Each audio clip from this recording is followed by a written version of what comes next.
గ్రామ పంచాయతీ కార్మికుల పెండింగ్ జీతాలను వెంటనే చెల్లించాలని, పెరిగిన ధరలకు అనుగుణంగా వేతనాలు పెంచాలని డిమాండ్ చేస్తూ తెలంగాణ గ్రామ panchayat employees and workers union Manakondur మండల కమిటీ ఆధ్వర్యంలో స్థానిక ఎంపీడీఓ కార్యాలయం ముందు నిరసన నిర్వహించారు. అనంతరం ఎంపీడీఓ వివి వరలక్ష్మికి వినతిపత్రం అందజేశారు. ఈ కార్యక్రమానికి ముఖ్య అతిథిగా హాజరైన సిఐటియు జిల్లా సహాయ కార్యదర్శి కొప్పుల శంకర్ మాట్లాడుతూ, గత 8 సంవత్సరాలుగా కార్మికులకు ఒక్కసారి కూడా వేతనాలు పెంచకుండా ప్రభుత్వాలు శ్రమదోపిడీ చేస్తున్నాయని మండిపడ్డారు. నిత్యావసర వస్తువుల ధరలు విపరీతంగా పెరిగిపోయిన నేపథ్యంలో ప్రస్తుతం వస్తున్న 9,500 రూపాయల చాలీచాలని వేతనంతో కార్మికులు కుటుంబాలను పోషించుకోలేక తీవ్ర ఇబ్బందులు పడుతున్నారని ఆవేదన వ్యక్తం చేశారు. ఇప్పటికైనా ప్రభుత్వం స్పందించి కార్మికులందరికీ ఉద్యోగ భద్రత కల్పించాలని, కనీస వేతనం 26,000 రూపాయలు అమలు చేయాలని డిమాండ్ చేశారు. కార్మికులందరినీ రెండో పీఆర్సీ పరిధిలోకి తీసుకురావాలని, మల్టీపర్పస్ విధానాన్ని రద్దు చేసి కేటగిరీల వారీగానే పనులు చేపించాలని కోరారు. ఈ నిరసన కార్యక్రమంలో యూనియన్ మండల అధ్యక్షుడు రుద్రవరం నాంపల్లి, మండల ఉపాధ్యక్షుడు రామగిరి మల్లయ్య, కమిటీ సభ్యులు రుద్రారపు లత, రేపాక రాజయ్య, అట్లూరి అంజయ్య, ఎలుకపేల్లి కనకయ్య, సారయ్య తదితరులు పాల్గొన్నారు. వర్కర్స్ యూనియన్ సిఐటియు అనుబంధం కరీంనగర్ జిల్లా మానకొండూరు మండల కేంద్రంలోని ఈరోజు రాష్ట్ర కమిటీ పిలుపు మేరకు ఎంపీడీఓ కార్యాలయంలో వినతిపత్రాలు ఇవ్వడం జరిగింది. ప్రధానంగా ఏదైతే గ్రామ పంచాయతీ కార్మికులకు పెండింగ్ జీతాలు వెంటనే చెల్లించాలని చెప్పేసి, అదేవిధంగా గత 8 సంవత్సరాలుగా కూడా ప్రభుత్వాలు జీతాలు పెంచకుండా పనులు చేయించుకుంటున్నాయి.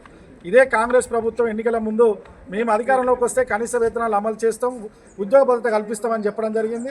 ఇప్పటికి 2.5 సంవత్సరాలు పూర్తిగా వస్తున్నా కూడా కార్మికులకు మాత్రం వేతనాలు పెంచలేదు. ఇవాళ పనిభారం ఎక్కువైపోయింది. ఇచ్చే జీతాలు కూడా 2 నెలలు 3 నెలలు పెండింగ్ పెడుతున్నారు. అదేవిధంగా జీతాలు అడగకపోతే వేధింపులకు కూడా గురి చేస్తున్నారు. కాబట్టి ఖచ్చితంగా కాంగ్రెస్ ప్రభుత్వం ఏదైతే తన ఎన్నికల మేనిఫెస్టోలో పెట్టిందో, అదేవిధంగా అధికారంలోకి వచ్చే ముందు హామీ ఇచ్చిందో గ్రామ పంచాయతీ కార్మికులకు కనీస వేతనాలు పెంచాలి.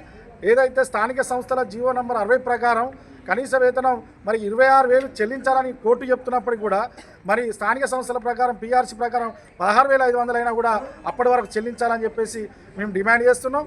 అదేవిధంగా మల్టీపర్పస్ జీవో 51ను సవరించి మల్టీపర్పస్ వర్కర్ విధానం రద్దు చేయాలి, కేటగిరీల వారిగానే పనులు చేపించాలి. ప్రమాదంలో డ్యూటీలో మరణించిన కార్మికునికి ప్రభుత్వమే 20 లక్షల రూపాయలు ఇన్సూరెన్స్ సదుపాయం కూడా కల్పించాలి. ప్రతి కార్మికుని కూడా పిఎఫ్, ఈఎస్ఐ, అదేవిధంగా వైద్య బీమా సదుపాయం కూడా కల్పించాలని చెప్పేసి తదితర డిమాండ్లతోటి ఈరోజు ఎంపీడీఓలకు ప్రభుత్వం దృష్టికి తీసుకువెళ్లాలని చెప్పేసి వినతిపత్రాలు ఇస్తున్నాం.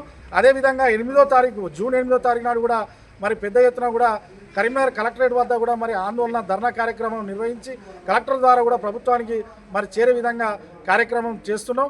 ఇప్పటికైనా ప్రభుత్వం స్పందించకపోతే కార్మికులందరూ కూడా మరోసారి సమ్మెలోకి వెళ్లేందుకు ఈ ప్రభుత్వమే బాధ్యత వహించాలని చెప్పేసి కూడా తెలియజేస్తున్నాం. ఇవాళ 8 సంవత్సరాల కాలంలో అనేకమైనటువంటి నిత్యావసర వస్తువులు కానీ, ఇంటి ఖర్చులు కానీ పెరిగిపోయినాయి. వాటికి అనుగుణంగా జీతాలు పెరగకపోతే కార్మికుల కుటుంబాలు ఏ విధంగా పోషించుకోవాలని చెప్పేసి ఈ సందర్భంగా మేము ప్రశ్నిస్తున్నాం. కాబట్టి పెరిగిన ధరలకు అనుగుణంగా కార్మికులకు వేతనాలు పెంచాలని చెప్పేసి డిమాండ్ చేస్తూ